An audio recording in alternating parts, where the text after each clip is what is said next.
کپڑے دھو لیتے تھے، راستے میں جھاڑ جھنکار صاف تم کرتے ہو؟ میں نے کہا نہیں، مجھے تو ٹانکا نہیں لانا تھا، مجھے سکھایا نہیں کسی نے۔ اس نے کہا کہ یہ بدنی تھی، بڈھا آدمی تھا لیکن بات وہ بڑی 40 سیر تول کے کہتا تھا ہمیشہ چھوٹا، مجھے کہتا تھا اشفاق لکھیے تم ٹیچر تو بن گئے ہو لیکن بہت سی چیزیں تمہیں نہیں آتی ہیں، جب بھی کرو چھوٹا کام شروع کرو۔ اب تم لیکچرر ہو، کل کو پروفیسر بن جاؤ گے، مسٹر کرو کہتا ہے جب بھی تم کلاس میں جانا یا جب بھی لوگوں کو ایڈریس کرنے لگنا، کبھی بہت بڑا مجمع تمہارے سامنے ہو تو کبھی اپنے سامنے بیٹھے ہوئے لوگوں کو مخاطب نہ کرنا، ہمیشہ اپنی آواز کو پیچھے کو پھینکنا، دور پھینکنا۔ وہ لوگ جو بڑے شائی ہوتے ہیں، بڑے شرمندہ سے ہوتے ہیں، جھکے جھکے سے ہوتے ہیں، وہ عام طور پہ پچھلی قطاروں میں بیٹھتے ہیں آگے۔ چھوٹے لوگ کہہ لیجیے کچھ لفظوں میں بری بات، لیکن آپ کا وصف یہ ہونا چاہیے کہ آپ اپنی بات ان کے لیے کہہ رہے ہیں، جب چھوٹوں تک پہنچے گی تو بڑوں تک خود بخود پہنچ جائے۔ تو میں اس کی ان باتوں کو کبھی بھلا نہیں سکتا کہ چھوٹی چیز کتنی اہم ہوتی ہے۔ پر اپنے بابا جی کے پاس آئے تو میں نے کلاؤ کی یہ بات کی تو انہوں نے کہا کہ دیکھو کچھ ہماری ڈیوٹیاں ہوتی تھیں، مثلا یہ کہ مجھے یہ سکھایا گیا، میں سبزیاں تو میں چھیل دیتا تھا، اس کی پریکٹس تھی، بھنڈارا پکتا تھا، لوگ آتے تھے روٹی کھاتے تھے، تو بابا جی نے فرمایا سوئی میں دھاگا ڈالنا سیکھ۔ اب یہ بڑا مشکل کام ہے، یہ خواتین کو اللہ نے ایسا دیا ہے، میں کبھی ایک آنکھ کانی بند کرتا تھا کبھی دوسری، وہ دھاگا نہیں اس میں ٹھیک طرح سے آتا، لیکن وہ ہمارے بابا جلال ہوتے تھے، ہاتھ پکڑ کے کہتے تھے۔ میں نے کہا اچھا جی دھاگا ڈال لیا، اس کا کیا فائدہ؟ کہ اس کا یہ فائدہ ہے کہ اب تم کسی کا پھٹا ہوا کپڑا، کسی کی پھٹی ہوئی پگڑی سی سکتے ہو۔ جب تک تمہیں لباس سینے کا فن نہیں ہے گا تم انسانوں کو کیسے سیو گے ایک دوسرے کے ساتھ؟ تم تو ایسے ہی رہو گے جیسے لوگ تقریریں کرتے ہیں، بندہ تو بندے کے ساتھ جڑے گا نہیں، وہ تو سوئی دھاگے کا فن آنا چاہیے۔ ہماری مائیں بہنیں بیبیاں جو لوگوں کو جوڑ کے رکھتی تھیں تو چھوٹے چھوٹے کاموں سے کرتی تھیں۔ کتنے کروڑ، 14 کروڑ کی آبادی ہے، اور آپ ایک لمحے کے لیے بیٹھ کے سوچیں کہ ان 14 کروڑ بندوں کو کس طرح سے کھانا مل رہا ہے۔ کوئی فیکٹری نہیں پرووائڈ کر کے دیتی یا کوئی ٹرک نہیں آتا، آپ اپنے گھر سے ہی لے جائیں گے اور ہر کوئی کو ٹھنڈا بسا بینگن گرم کر کے، اما نے کہا کہ دال ڈال دے، مکس کر دے، روٹی پکا کے، وہ کھانا مل رہا ہے۔ چھوٹے کام، اور چھوٹے کام سے کتنی بڑی آبادی پڑ رہی ہے۔ ضرور سوچیے گا اس پر کہ واقعی اگر کام فیکٹریوں سے اور بڑے بڑے چیزوں سے ہوتے ہیں تو پھر تو جناب یہ اس کے لیے ہونا چاہیے بڑے کارخانے، جیسے ہمارے کپڑا بنانے کے کارخانے، روٹی بنانے کے بھی۔ یہ آپ کے ذہن میں یہ بات نہ جائے کہ اب امریکہ نے چھوٹے چھوٹے ستونگڑے لگا دیے جن کے اشتہار بڑے لگے ہوتے ہیں، وہ لڑکیاں برگر کھا رہی ہوتی ہیں، آدھی ان کے لپسٹک لال ہوتی ہے، آدھا ان کا کیچپ لال، بڑا اشتہار خوبصورت لگا ہوتا ہے، جیسے بالکل شیرنی ہرن کا پٹھا کھا رہی ہو، ایسی تصویریں بھی آپ کو نظر آئیں گی۔ لیکن عام فوڈ عطا کرنے کے لیے، لوگوں کو نرشمنٹ دینے کے لیے، گھر کے لوگوں کو بسم اللہ کہنے کے لیے، یہ سارا درجہ انہی کا تھا اور انہی کا ہی رہا ہے۔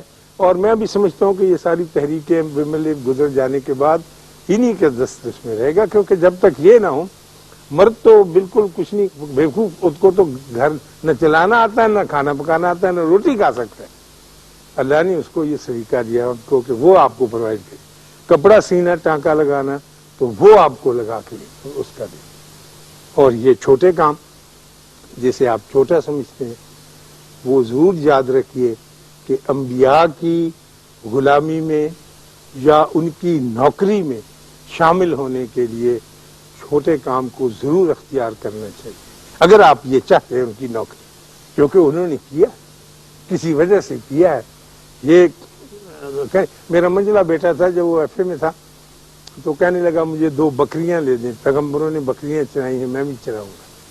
تو ہم نے اس کو 2 بکریاں لے دی، لیکن وہ 5ویں چھٹے دن روتا ہوا آ گیا، کہنے لگا یہ تو بہت مشکل کام ہے، میں ایک کو کھیت سے نکالتا ہوں، دوسری بھاگ کے ادھر چلی جاتی ہے، اس کو پکڑتا ہوں دوسرے، پھر اس نے دونوں کے گلے میں رسی ڈال دی۔ میں نے کہا یہ کام نہیں ہے۔ پیغمبروں کو میں نے بابا جی سے پوچھا کہ ان کو بکریاں چرانے کا کیوں حکم دیا جاتا تھا؟ انبیاء کو ان کا درجہ ان سے بڑا درجہ کسی کا ہے ہی نہیں. تو بابا جی نے فرمایا کہ چونکہ آگے چل کر زندگی میں ان کو نہ ماننے والے لوگوں کا سامنا کرنا پڑتا ہے، نہ ماننے والے ہی ہوں گے نا جتنے بھی کفار تھے، تو ان کو سکھایا جاتا ہے کہ دنیا کے سارے جانوروں میں نہ ماننے والا جانور بکری ہے. اس کو ایک کھیت سے ہٹاؤ پھر آتی، گڈریا اٹھ کے جاتا ہے، اس کو رہتا ہے، پھر ایک لقمہ ڈالتا ہے، پھر بکری اسی جگہ پر جاتی ہے جہاں سے منع کی. اور مارنا نہیں، سینگ نہیں توڑنا، اس کو تکلیف نہیں پہنچانی، لیکن ساتھ ساتھ اس کی مدد کرتے چلے جانا. تو آپ نے دیکھا ہوگا اب ہمارا موسم ہے کرکٹ کا، جو ہمیشہ ہی رہتا ہے، لیکن اس میں کبھی آپ غور کریں، میں تو اتنا اچھا واچر نہیں ہوں لیکن میں محسوس کرتا ہوں اور دیکھا کرتا ہوں، تو پھر اس کھلاڑی کو بڑے ادب اور بڑے احترام سے اور شوق سے اور بڑی محبت سے دیکھتا ہوں. ہر بیٹس مین اپنے مضبوط ہاتھوں اور مضبوط کندھوں اور پر استقلال جمائے ہوئے قدموں اور اپنے سارے وجود اور اپنے سارے سیلف کی طاقت کے ساتھ ہٹ نہیں لگاتا بلے کو. وہ اس کے سر کی ایک چھوٹی سی جنبش ہوتی ہے جو غیر مرئی نظر نہیں آتی کسی کو. جب تک وہ مومنٹم میں نہ آئے، میں سمجھا سکتا ہوں نا، تو اس وقت تک نہ چوکا لگتا ہے نہ چھکا لگتا ہے. جب وہ آتی ہے بیلنس میں، جس طرح سے آپ نے دیکھی سرکس کی لیڈی تار پہ چلتی، اس نے ہاتھ میں پکڑی ہوتی چھتری، وہ بیلنس ایک رکھا ہوتا ہے. اسی طرح کرکٹ کا کھلاڑی جب آنے والے بال کو دیکھ رہا ہے اور جب اس نے ہٹ کرنا ہے تو سارا بدن تو اپنا کام پہ کھڑا ہی ہے، لیکن اگر اس کے سر کی جنبش جو مجھے آپ کو نظر نہیں آتی لیکن ہے، اگر وہ غلط ہو جائے تو یا کیچ ہو جاتا ہے یا کلی ہو جاتا ہے. سب سے چھوٹی چیز جو ہے بہت کام. کبھی چھوٹی چیز کو چھوٹی چیز نہ سمجھے، کبھی چھوٹی چیز کے اس کو درخوریت نہ جانے کہ یہ تو کچھ بھی نہیں ہے. جو حکم دے دیا گیا، جو بتا دیا گیا، جس ڈسپلن کے لیے آپ، میں ابھی راستے میں آیا ہوں، ہمیں آدھا گھنٹہ کھڑا ہونا پڑا کیونکہ وہ بتی ہماری تو تھی سبز، لیکن وہ ادھر سے آنے والے میں گزرنے نہیں دیتے، کہیں گے تھے کر لو جو کرنا ہے، ہم تو اس ڈسپلن کو نہیں مانتے. تو یہ خطرناک ہے. بظاہر چھوٹی سی بات ہے لیکن بباطن بہت ہی اہم اور بہت ہی ضروری بات ہے. میں نے اپنے ایک ٹیکسی ڈرائیور ملا، تھوڑے دن ہوئے، جیسے میری عادت ہے پوچھتا رہتا ہوں، ہر ایک کا اپنا اپنا علم ہوتا ہے. میں نے اس سے پوچھا کہ آپ کو سب سے زیادہ کرایہ کہاں سے ملا؟ کسی نے خوش ہو کے 500 روپے دے دیے یا 200 روپے دے دیا، آپ کا کرایہ بنتا تھا. اس نے کہا سر مجھے یہ تو یاد نہیں کہ کسی نے مجھے زیادہ کرایہ دیا، کیونکہ یہ ایسی یاد نہ رکھنے والی. البتہ یہ مجھے یاد ہے کہ میری زندگی میں کم سے کم کرایہ کب ملا اور کتنا ملا میری ٹیکسی کو استعمال کرنے کے بعد. میں نے کہا کہ وہ کیا، وہ تو میرا ہی تیسرا کم چیز. میں نے کہا کتنا ملا؟ کہنے کا جی 8 آنے ملے. میں نے کہا 8 آنے تو بیٹھنے کا ہی بھی نہیں ہوتا، تو آدمی چلاتا ہے گاڑی تو شروع میں اتنے 20 روپے. کہنے کا جی بارش ہو رہی تھی، بارش ہو چکی تھی، اور میں نسبت روڈ ہمارے لاہور میں ایک جگہ ہے، جب ٹوٹی سڑکیں ہوتی تھی وہاں کھڑا تھا، تو پانی کے جگہ جگہ پر چھوٹے چھوٹے جوہر سے بنے ہوئے تھے، بارش کے پانی ہو جاتے.